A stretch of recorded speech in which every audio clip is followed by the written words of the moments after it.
नमस्कार, मैं हूं आपके साथ अंकिता पाल। बुलेटिन की शुरुआत करते हैं।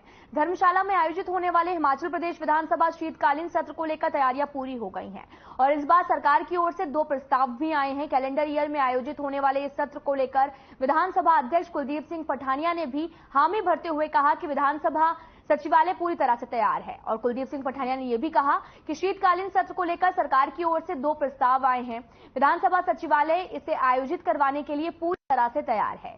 शीतकालीन सत्र कैलेंडर ईयर साल में ही पूर्ण करना होता है और इसके लिए हिमाचल प्रदेश विधानसभा सचिवालय पूरी तरह से तैयार है। उन्होंने आगे ये भी कहा कि कैलेंडर ईयर में ही शीतकालीन सत्र करवाना होता है और इस कारण हिमाचल प्रदेश में विधानसभा सत्र 18 दिसंबर से 25 दिसंबर तक होने की पूर्णतः संभावना है।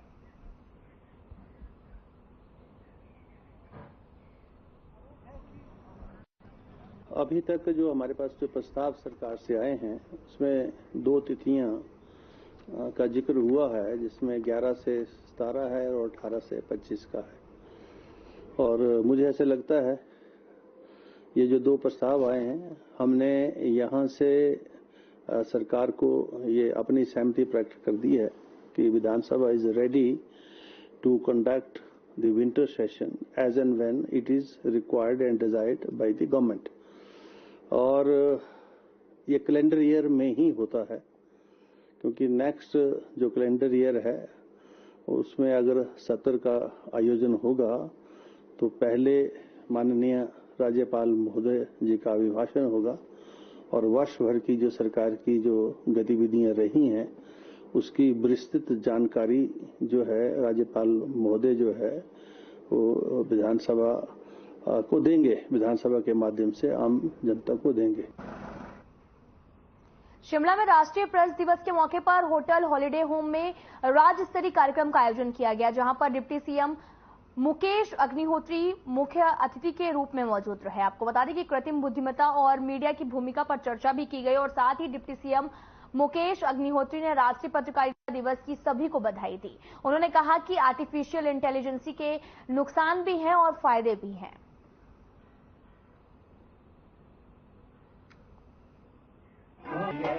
आज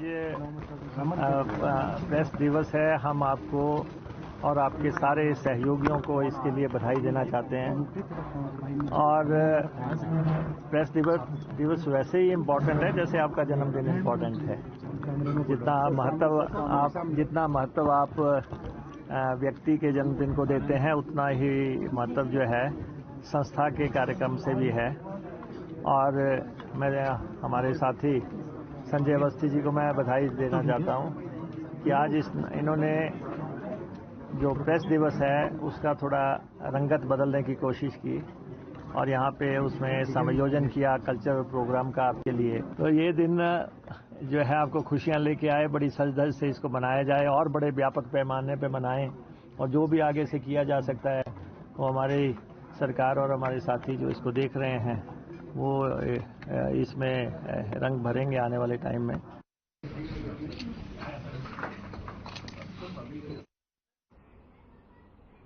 अमृतसर शिमला के बीच में हवाई सेवा शुरू हो गई है। आपको बता दें कि अलायंस एयर ने भी इस रूट पर आज से फ्लाइट शुरू कर दी है और इस तरह से अमृतसर से सीधे शिमला के बीच में एयर कनेक्टिविटी हो गई है और हफ्ते में 3 दिन ये फ्लाइट रहेगी। साथ ही आपको बता दें कि शिमला से धर्मशाला और धर्मशाला से दिल्ली रूट पर इसी विमान की फ्लाइट रहेगी और शिमला से अमृतसर के लिए फ्लाइट शुरू हो गई है। शिमला से 6 यात्री अमृतसर गए हैं और जबकि वापसी में 18 यात्री शिमला पहुंचे हैं। डिप्टी सीएम मुकेश अग्निहोत्री ने यह भी बताया कि हिमाचल पर्यटन राज्य है और इसलिए यहां पर सुविधाओं को बढ़ाने की कोशिश लगातार जारी है और साथ ही ये भी कहा कि कांगड़ा हवाई पट्टी का भी विस्तार किया जा रहा। बाहर से आने वाले टैक्सियों पर भी टैक्स कम किया गया। हिमाचल में पर्यटन फिर से बढ़ने लगा है।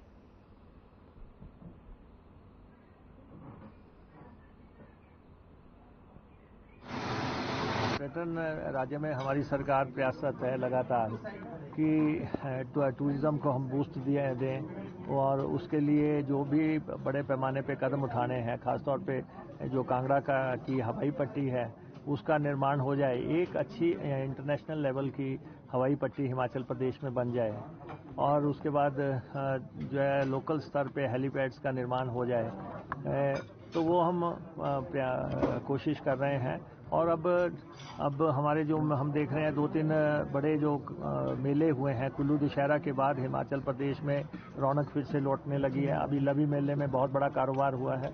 अभी नवरात्रों में मंदिरों को लेके बहुत बड़ा श्रद्धालु आए हैं। 13 लाख से भी ऊपर श्रद्धालु यहाँ पे आए हैं।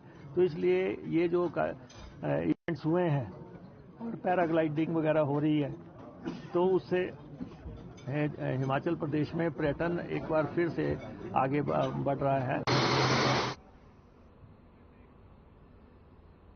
तो वहीं मंडी में बीजेपी नेता और नगर परिषद मनाली के अध्यक्ष चमन कपूर ने पत्रकार वार्ता का आयोजन किया। आपको बता दें कि इस दौरान चमन कपूर ने भी आरोप लगाया कि प्रदेश की कांग्रेस सरकार प्रभावितों को 7 लाख का झूठा सपना दिखाकर अब उन्हें भूल गई है। न तो प्रभावितों को राहत राशि मिली है और न ही घर बनाने के लिए जमीन दी जा रही। वहीं चमन कपूर ने यह भी कहा कि जिस तरह से कांग्रेस सरकार झूठ बोलकर सत्ता में आई थी, ठीक उसी तरह से प्रभावितों के साथ भी 4500 करोड़ के राहत पैकेज का झूठा सपना दिखाकर छल भी किया गया। अगर सरकार ने जल्द ही प्रभावितों को जमीन और घर बनाने के लिए मुआवजा जारी नहीं किया तो फिर सड़कों पर उतरकर आंदोलन किया जाएगा। और साथ ही उन्होंने आपदा के दौरान अपने ट्रस्ट हिमालय पुत्रा की तरफ से भी किए गए कार्यों को भी गिनाया है।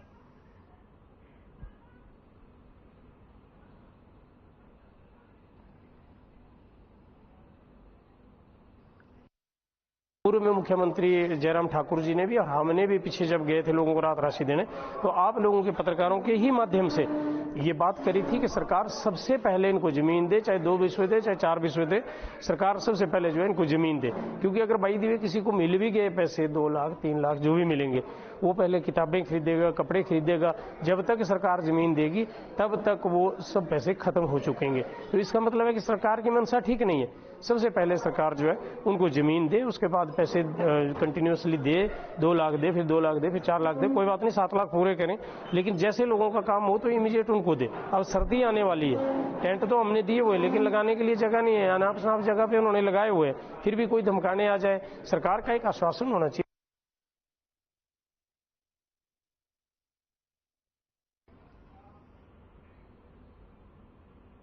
राजधानी शिमला में राष्ट्रीय दृष्टिबाधित संघ का अपनी मांगों को लेकर विरोध प्रदर्शन जारी है। संघ के सदस्यों ने मांगों को लेकर उपायुक्त कार्यालय के बाहर धरना दिया और कहा कि अगर सरकार ने उनकी मांगे नहीं मानी तो ये धरना अनिश्चितकालीन रूप लेने में देर नहीं करेगा। वहीं 23 दिन से सरकार का एक भी नुमाइंदा आंदोलन कर रहे दृष्टिबाधितों से नहीं मिलेगा।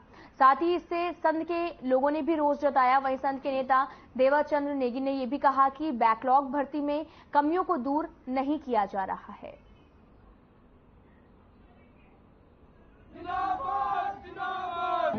23वें दिन में हमारा जो आंदोलन है 23वें दिन में है। मैं राष्ट्रीय दृष्टिहीन संघ हिमाचल शाखा का जनरल सेक्रेटरी देवाचंद्र नेगी बात कर रहा हूं।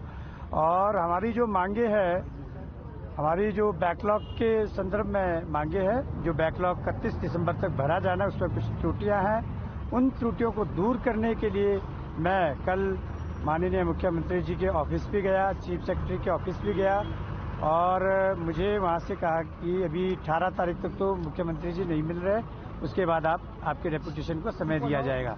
तो हमारा आंदोलन तब तक चलता रहेगा जब तक इन बेरोजगारों की समस्याओं का समाधान नहीं होता है। पालमपुर के कारोबारी निशांत शर्मा मामले पर हिमाचल हाईकोर्ट ने स्वतः संज्ञान लिया था, जिस पर आज सुनवाई हुई। आपको बता दें कि मामले में हिमाचल प्रदेश हाईकोर्ट ने कांगड़ा एसपी को भी मामला दर्ज करने के आदेश दिए और साथ ही मामले की अगली सुनवाई 22 नवंबर को रखी गई है। वहीं हिमाचल हाईकोर्ट में भी महाअधिवक्ता अनूप रतन ने बताया कि कोर्ट ने कहा है कि जब कोई व्यक्ति शिकायत करता है तो एफआईआर करना जरूरी होता है और साथ ही सुरक्षा मुहैया करवाने के लिए भी आदेश दिए गए। एसपी कांगड़ा और एसपी शिमला ने भी स्टेट रिपोर्ट कोर्ट के समक्ष रखी है। उन्होंने ये भी बताया कि कोर्ट ने शिकायतकर्ता के पक्ष में एक वरिष्ठ वकील को भी नियुक्त किया है और अब इस मामले में एफआईआर दर्ज करवाने का पूर्ण आश्वासन भी दिया गया। डीजीपी मामला तो नहीं कहूंगा, निशांत शर्मा के मामले में हाई कोर्ट ने एक स्वतः संज्ञान लिया था court on its own motion petition पर, जिसमें हाई कोर्ट ने हमसे स्टेटस रिपोर्ट मांगी थी। आज 2 शिमला एसपी और कांगड़ा एसपी ने उसमें स्टेटस रिपोर्ट फाइल की। उस पर जो भी इन्वेस्टिगेशन किया गया और निशांत शर्मा की जो कंप्लेंट थी उसको स्टेटस रिपोर्ट तो वहीं शिमला में बीते सालों के मुकाबले इस बार भी हिमाचल प्रदेश में सर्दियों ने जल्द ही दस्तक दे दी, लेकिन प्रदेश की ऊंचाई वाले क्षेत्रों में हल्की बर्फबारी के बाद अब लगभग अगले एक हफ्ते तक मौसम साफ बना रहेगा। मौसम विज्ञान विभाग के मुताबिक आने वाले 20 नवंबर तक प्रदेश में मौसम के लगभग साफ रहने की भी संभावना है।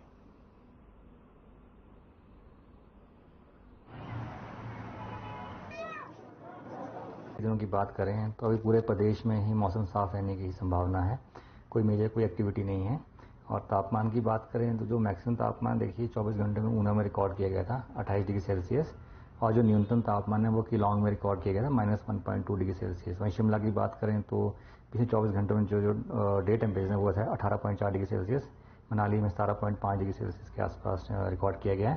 तो जो मैक्सिमम तापमान है और जो न्यूनतम तापमान है पूरे प्रदेश में ही सामान्य चल रहे हैं, और आगामी देखिए 20 तारीख तक जो तापमान है वो सामान्य ही रहेंगे और कोई मेजर कोई एक्टिविटी है नहीं है पूरे प्रदेश में।